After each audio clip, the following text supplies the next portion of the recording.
নমস্কার বন্ধুরা, আজকে আমি আপনাদের সাথে শেয়ার করব খুবই টেস্টি আর পুষ্টিগুণে ভরা সজনে ডাঁটার রেসিপি।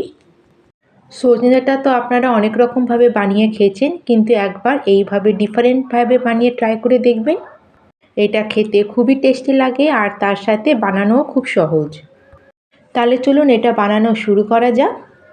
আর সজনে ডাঁটাটা বানানোর জন্য এখানে আমি 8 থেকে 10টা সজনে ডাঁটা নিয়ে নিয়েছি। আর ডাঁটার কোয়ান্টিটিটা আপনাদের দরকার অনুযায়ী কম বেশি করতে পারেন। আর ডাঁটাগুলো এখানে আমি নিয়েছি, দেখুন খুব একটা মোটাও না বা খুব পাতলাও না। আর সবার প্রথমে আমরা সজনে ডাঁটাগুলোকে এরম ছোট ছোট টুকরো করে কেটে নেব। আর এইভাবে আমরা ডাঁটার উপরে যে ছিলকাটা আছে সেটা আমরা বার করে নেব।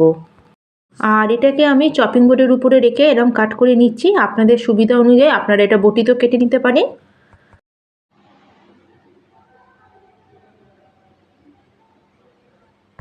আর এখানে সজনে ডাঁটাগুলোকে কাটিং করার আগে আমাদের প্রথমে ভালো করে জল দিয়ে এগুলোকে ধুয়ে নিতে হবে। আর ডাঁটাটাকে পুরো কেটে নেওয়ার পরেও আমরা আবার একবার জল দিয়ে এটাকে ধুয়ে নেব। আর এখানে দেখুন আমি যে সজনে ডাঁটাটা নিয়েছি সবটাকে আমি পুরো কেটে নিয়েছি। আর কেটে নেওয়ার পরেও এটাকে আমি একবার ভালো করে জল দিয়ে ধুয়ে নিয়ে এসেছি। তাহলে চলুন এখন আমরা চলে যাব নেক্সট প্রিপারেশানে। আর অন্যদিকে গ্যাসে একটা কড়াইতে আমি 1 গ্লাস মতো জল গরম হতে বসিয়ে দিয়েছিলাম। আর জলের মধ্যে ডাঁটাগুলোকে অ্যাড করার পরে এখন এটাকে আমরা একটু ভালো করে মিক্স করে নেব। আর এখন আমি এর মধ্যে অ্যাড করে দিচ্ছি 1/4 চামচ মতো নুন। আর তার সাথে এর মধ্যে দিয়ে দিচ্ছি 1/4 চামচ মতো হলুদ। আর এখন এটাকে আবার ভালো করে মিক্স করে এটাকে কভার করে প্রায় আমরা 7 থেকে 8 মিনিট মতো এটাকে আমরা কভার করে একটু সেদ্ধ হতে দেবো। আর যতক্ষণ এদিকে আমাদের ডাঁটাটা কুক হচ্ছে ততক্ষণ আমরা অন্য প্রিপারেশন করে নেব। আর গ্যাসে এদিকে একটা কড়াই বসিয়ে তাতে আমি দিয়ে দিলাম বড় চামচের 1 চামচ মতো তেল। আর তেলটা যখন ভালো মতো গরম হয়ে যাবে তখন আমরা এর মধ্যে কিছু গোটা মশলা অ্যাড করব, যার মধ্যে আছে 1/2 চামচ মতো গোটা জিরে, 4-5খানা গোলমরিচ আর 1 টুকরো দারচিনি। আর প্রথমে আমরা এই গোটা মশলাগুলোকে একটু ভালো মতো ফ্রাই হতে দেবো। আর যখন এটা ভালো মতো ফ্রাই হয়ে যাবে তখন আমি অ্যাড করে দেবো এর মধ্যে পেঁয়াজ। আর এখানে আমি দিয়েছি একটা বড় সাইজের পেঁয়াজ, এটাকে একদম আমি মিহি করে কুচিয়ে দিয়েছি। আর গ্যাসের ফ্লেমটাকে এখানে আমরা মিডিয়ামে করে পেঁয়াজটাকে খুব ভালো করে আমরা প্রথমে মিক্স করে নেব। আর পেঁয়াজটাকে এইভাবে আমরা কন্টিনিউ নাড়িয়ে এটাকে ফ্রাই করে নেব যতক্ষণ না পেঁয়াজের কালারটা হালকা একটু চেঞ্জ হচ্ছে বা একটু হালকা গোল্ডেন কালার না আসছে। আর এখানে দেখুন পেঁয়াজের কালারটা হালকা গোল্ডেন কালার চলে এসেছে। এই স্টেজে আমি এখানে অ্যাড করে দেবো 1 চামচ মতো আদা রসুনের পেস্ট। আর এখন আমাদের আদা রসুনের পেস্টটাকেও প্রায় 2 মিনিট মতো পেঁয়াজের সাথে ভালো করে একটু ফ্রাই করে নিতে হবে, যাতে আদা রসুনের যে কাঁচা গন্ধটা সেটা না থাকে। আর এখানে দেখুন আদা রসুনের পেস্টটাকে আমি ভালো করে পেঁয়াজের সাথে ফ্রাই করে নিয়েছি। আর এখন এখানে আমি একটা বড় সাইজের টমেটো অ্যাড করে দিলাম। আর তার সাথে এর উপরে অ্যাড করে দিলাম স্বাদ অনুযায়ী নুন। আর টমেটোটাকেও অ্যাড করার পরে এখন টমেটোটাকেও আমরা ভালো করে সব কিছুর সাথে মিক্স করে নেব। আর এখানে আমি টমেটোটাকে খুব ভালো করে মিক্স করে নিয়েছি। আর এখন আমি গ্যাসের ফ্লেমটাকে একদম লোতে করে দিচ্ছি। আর লো ফ্লেমে এটাকে আমরা কভার করে প্রায় 2-3 মিনিটের জন্য কুক হতে দেবো। আর ততক্ষণ এদিকে আমরা অন্য প্রিপারেশন করে নেব। আর এদিকে একটা গ্রাইন্ডিং জার নিয়েছি, আর জারের মধ্যে আমি অ্যাড করে দিচ্ছি 1/2 কাপ মতো মটরশুঁটি। আর এবারে মটরশুঁটির মধ্যে আমি অ্যাড করে দিচ্ছি 4টে কাঁচা লঙ্কা আর তার সাথে 4-5টা কাজু। আর এখন আমি এর মধ্যে অ্যাড করে দেবো দই। এখানে আমি একদম ফ্রেশ টক দই ব্যবহার করেছি মোটামুটি 3 চামচ মতো। আর এখন এটাকে আমাদের ভালো করে একটা পেস্ট বানিয়ে নিয়ে চলে আসতে হবে। আর বন্ধুরা এখানে আমাদের এরকম একটা স্মুথ পেস্ট তৈরি করে নিতে হবে, এতে খুব সুন্দর একটা গ্রেভিতে টেস্ট আসবে। আর এটাকে পেশার সময় এখানে আমি সামান্য একটু জল অ্যাড করেছিলাম। আর এদিকে আমরা যে এটা কভার করে কুক হতে দিয়েছিলাম টমেটোটাকে, এটাকেও আমরা চেক করে নেব।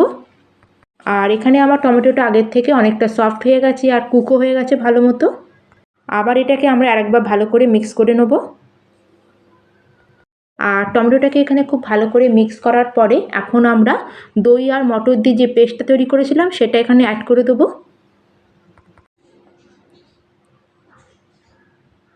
আর এটার সাথে আমরা এখানে কিছু বেসিক মশলাও অ্যাড করব। আর যার মধ্যে আমি নিয়েছি 1/2 চামচ ধনে পাউডার, 1/2 চামচ লঙ্কা পাউডার, 1/2 চামচ মতো গরম মশলা পাউডার আর 1/2 চামচ মতো হলুদ গুঁড়ো। এখানে আমাদের পিষে রাখা যে পেস্টটা আর সব শুকনো মশলাগুলোকে আমরা এখন ভালো করে মিক্স করে নেব।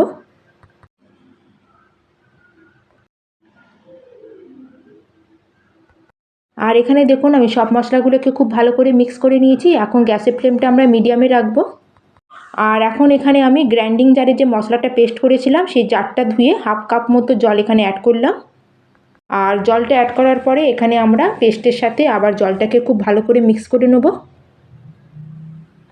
আর সব মশলাগুলোকে ভালো করে মিক্স করে এখন এটাকে আমরা কভার করে দেবো প্রায় 4 থেকে 5 মিনিটের জন্য, যাতে মশলাটা খুব ভালো মতো কষে যায়। তাহলে চলুন এখন এটাকে আমরা কভার করে দেবো আর আমরা চলে যাব নেক্সট প্রিপারেশনে। আর এখানে আমি কভার করে ডাটাটা সেদ্ধ হতে দিয়েছিলাম। এখন তাহলে ডাটাটাকে আমরা চলুন চেক করে নিই। আর এখানে দেখুন ডাটাটা খুব ভালো মতো সেদ্ধ হয়ে গেছে। হাতে নিয়ে আঙুলে করে এভাবে একটু প্রেস করি, আপনারা বুঝতে পারবেন ডাটাটা সেদ্ধ হয়েছে কি না। তাহলে এদিকে আমাদের গ্যাসের ফ্লেমটাকে এখন আমরা অফ করে দেবো। আর অন্যদিকে আমাদের যেই মশলাটা আমরা ঢেকে রেখেছিলাম সেটাও এখানে খুব ভালো মতো কষে গেছে। আর এখানে মশলাটাকে আরেকবার আমরা খুব ভালো করে মিক্স করে নেব। আর মশলাটাকে আরেকবার ভালো করে আমরা মিক্স করে নেব, যাতে কড়ার নিচে মশলাটা যেন লেগে না যায়। আর এখানে মশলাটাকে খুব ভালো মতো কষিয়ে নিতে হবে, তাতে কিন্তু আমাদের ডাটার যে তরকারিতে খুব সুন্দর একটা টেস্ট আসবে। আর এই সময় আমি স্টেজে এখানে অ্যাড করে দিচ্ছি আমাদের বয়েল করে রাখা ডাটাটাকে। আর আমি এখানে জল সমেতই আমাদের ডাটাটাকে পুরো অ্যাড করে দিয়েছি। মানে যেই জলে আমি ডাটাটাকে সেদ্ধ করেছি জল সমেত আমাদের ডাটাটাকে এখানে পুরো অ্যাড করে দিতে হবে। আর ডাটাটা দেওয়ার পরে এখন আমরা ডাটাটাকে পুরো ভালো করে মশলার সাথে মিক্স করে নেব।